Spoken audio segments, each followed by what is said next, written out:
जय श्री राधा कृष्ण।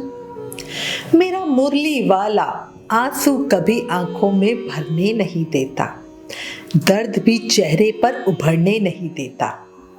इस तरह रखते हैं कान्हा मेरे मुझे कि कलयुग तोड़ भी दे तो मुझे बिखरने नहीं देता। बोलो बांके बिहारी लाल की जय, मोर मुकुट बंसी वाले की जय, वृंदावन बिहारी लाल की जय, भक्त और भगवान की जय। जैसे भक्त बिना मेरे गिरधर अधूरे, उसी तरह कृष्ण बिना भक्त भी अधूरा। दोनों मिलकर करते हैं एक दूसरे को पूरा, क्योंकि दोनों है तो एक ही। इसलिए मैं हमेशा कहती हूँ, मानव देह मिली है तो इसका फायदा ले लो। ज्यादा से ज्यादा भक्ति नाम जाप करके अपने जीवन को सफल बना लो, कल का क्या भरोसा। जिन पर श्री कृष्ण की कृपा है उनका मन तो नाम जाप पूजा पाठ कीर्तन सत्संग में बहुत अच्छे से लगता है, पर जिन पर श्री कृष्ण की कृपा भी नहीं हुई, जो अभी भी कलयुग में फंसे हैं, उनके लिए भक्ति पाने का सबसे सरल उपाय है भक्तों के चरित्रों को सुनो, उनसे प्रेरणा लो। सुनो और समझो वो भक्ति में कैसे इतने पक्के थे। क्या हुआ जो साक्षात त्रिलोकीनाथ उनके लिए कुछ भी करने को तैयार हुए। आखिर ऐसा क्या था उनमें, है ना। यही प्रेरणा, यही शिक्षा हमें लेनी है। अब आज इस वीडियो में आपको भक्त श्री क्रूमदास जी का जीवन प्रसंग बताती हूँ, कैसे उन्हें भक्ति और प्रभु की कृपा मिली।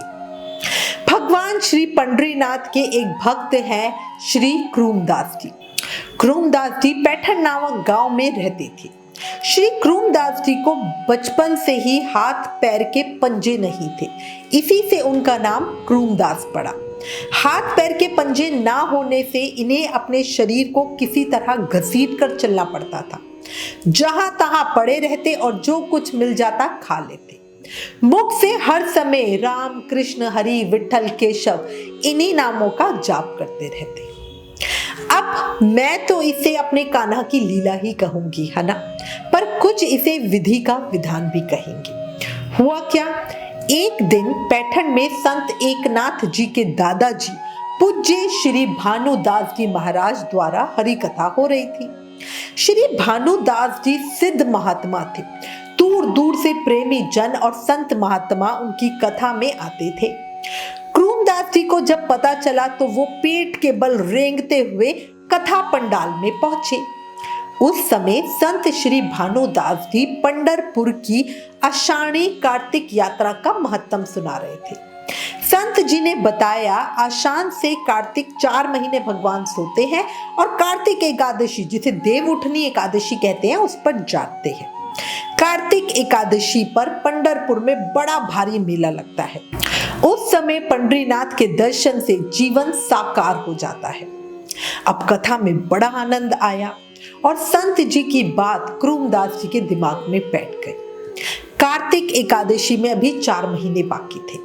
क्रूमदास जी ने तभी मन ही मन निश्चय कर लिया कि वो भी कार्तिक एकादशी को प्रभु के दर्शन जरूर करेंगे। पर समस्या थी वहां तक जाए कैसे, वो तो बहुत ही दूर था और उस समय लोग पैदल ही यात्रा करते थे और यातायात का कोई भी साधन नहीं था। अब वो बिना किसी से कहे सुने कुछ भी पेट के बल रेंगते हुए चल पड़े पंढरपुर की दिशा में। अब देख लो, ये है भगवत प्रेम। सिद्ध महापुरुष का एक क्षण का संग भी कल्याण कर देता है ना। और तभी तो आपको कहते हैं कि ज्यादा से ज्यादा सत्संग करो। क्रूमदास जी ने रेंगते रेंगते जाना शुरू कर दिया। मतलब इमेजिन करके देखो, किसी के हाथ पैर नहीं है और वो रेंगते हुए, पेट के बल रेंगते हुए जा रहा है, कितना मुश्किल रहा होगा। दिन भर रेंगने के बाद भी वो 1 कोस से ज्यादा रेंग नहीं पाते थे। रात को कहीं रुक जाते और जो कुछ अंजल मिल जाता ग्रहण कर लेते। इस तरह 4 महीने तक लगातार रेंगते हुए वो लहुआ नामक एक जगह पर पहुंचे। यहां से पंढरपुर अभी भी 7 कोस दूर था और दूसरे ही दिन एकादशी थी। किसी भी तरह क्रूमदास का पंढरपुर पहुंचना संभव नहीं था। शरीर बुरी तरह छिल गया था, इतनी जगह गहरे जख्म हो गए थे। अब आगे जाना बिल्कुल संभव ही नहीं था। उन्हें अपनी हालत देखकर ये समझ आ गया था कि अब उनका शरीर ज्यादा दिन चलेगा भी नहीं, वो मृत्यु के बहुत निकट है, क्योंकि हालत इतनी ज्यादा खराब हो गई थी। मतलब मैं आपको कह रही हूँ, दिमाग में एक बार सोच के देखो, सड़क पे कितने कांटे, पत्थर, मिट्टी सब होते हैं, और उसमें वो रेंग रहे हैं, घसीट रहे हैं अपने आप को, तो कितना साहस लगेगा। और ऑब्वियस सी बात है, जख्म होना या उसमें खून निकलना या गहरे घाव होना, उनके पास कोई और सुविधा तो थी नहीं, अकेले वो जन थे। पंढरपुर के रास्ते में झुंड के झुंड यात्री जा रहे थे। जय विठ्ठल की गूंज बिल्कुल सभी लोगों के मुंह से आकाश को भी गुंजायमान कर रही थी। लेकिन क्रूमदास जी लाचार थे, वो करे तो क्या करे। वो सोच रहे थे कि मैं कितना अभागा हूं, जो इतनी कोशिश करने के बाद भी अपने नाथ, अपने भगवान के दर्शनों से वंचित रहूंगा। और उन्हें बहुत ज्यादा दुख हो रहा था, दर्द हो रहा था। घावों का दर्द नहीं, बल्कि इस चीज का दर्द कि वो अपने ठाकुर जी से, अपने प्रभु से नहीं मिल पा रहे। उनकी दृढ़ता हिमालय की तरह अडिग थी, पर वो करे तो करे क्या। वो बैठे हुए रो रहे थे, अपने प्रभु से मिलने के लिए, उनके दर्शनों के लिए तड़प रहे थे। अचानक उनके मन में विचार आया कि चाहे मैं कितनी कोशिश कर लूं, रात में बिना रुके भी रेंगूं, तब भी 7 कोस तो मैं एक दिन में पूरे नहीं कर सकता। वो मन ही मन सोच रहे थे कि मैं तो कल तक अपने प्रभु के पास, अपने विठ्ठल के पास किसी भी हालात में नहीं पहुंच सकता, लेकिन मेरे प्रभु, मेरे दीनानाथ, मेरे विठ्ठल तो मेरे पास आ सकते हैं। वो तो भगवान है, वो जो चाहे कर सकते हैं। अब इस विचार से उन्हें कुछ तसल्ली भी मिली, क्योंकि उन्होंने सुना था कि ठाकुर जी की तरफ एक उंगली बढ़ाओ, वो हाथ पूरा पकड़ लेते। अब उन्होंने सोचा, पूरे 4 महीने मैंने मेहनत करके अपनी उंगली तो बढ़ाई, अब मेरे ठाकुर जी को मेरा हाथ पकड़ना। जो पहले शरीर और मन जल रहे थे ना, उनमें अब उनको एक उम्मीद की किरण, एक कुछ शांति, 1% वो मिली। उन्होंने एक यात्री भक्त से विनती करके भगवान के नाम एक चिट्ठी लिखवाई, और उसमें लिखा, हे प्रभु, हे भगवान, ये बिना हाथ पैर का आपका दास यहाँ पड़ा है। कल तक ये आप तक नहीं पहुंच सकता, इसलिए आप ही दया करके यहाँ आकर मुझे दर्शन देके कृतार्थ करें। इस तरह चिट्ठी लिखाकर उन्होंने उस यात्री के हाथ अपने प्रभु के पास देने की विनती करी। दूसरे दिन एकादशी को भगवान के दर्शन करके उस यात्री ने वो चिट्ठी भगवान के श्री चरणों में रख दी। और इधर लहुआ गांव में क्रूमदास भगवान की प्रतीक्षा कर रहा था। उन्हें पूरा यकीन था कि मेरे प्रभु आएंगे। जोर जोर से, बड़ी दीन आवाज में वो उन्हें पुकार रहे थे, हे प्रभु, हे प्रभु, हे मेरे नाथ, हे मेरे भगवान, कब दर्शन दोगे? अभी तक क्यों नहीं आए हो? और इस तरह वो बार बार व्याकुल होकर मन से चिल्ला रहे थे, नाथ कब आओगे, कब आओगे, कब आओगे? और भक्त की पुकार सुनकर मेरे प्रेमाधीन भगवान पंडरीनाथ, श्री विठ्ठल, ज्ञानदेव जी, नामदेव जी और सवता माली के साथ क्रूमदास जी के सामने आ खड़े हुए, साक्षात आ खड़े हुए। क्रूमदास जी तो धन्य हो गए थे। वो बिना पलक झपकाए मूर्ति की तरह एकदम स्टैचू होकर अपने विठ्ठल को निहारते ही जा रहे थे। बहुत देर बाद उन्हें कुछ चेत सा आया। चेत आने पर किसी तरह भगवान के चरण उन्होंने पकड़ लिए और अपने साथ रहने की विनती की। संतों और भगवान के सामने ही महाभाग्यवान भक्त राज श्री क्रूमदास जी का शरीर छूट गया। लहुआ स्थान पर जो विठ्ठल नाथ जी का मंदिर है, वही इन्हीं क्रूमदास पर भगवान की कृपा का जीवित प्रमाण है, क्योंकि जहां पे घटना हुई थी वहीं पर विठ्ठल दास जी का मंदिर बनवाया गया। ये है भगवान का प्रेमानुबंध।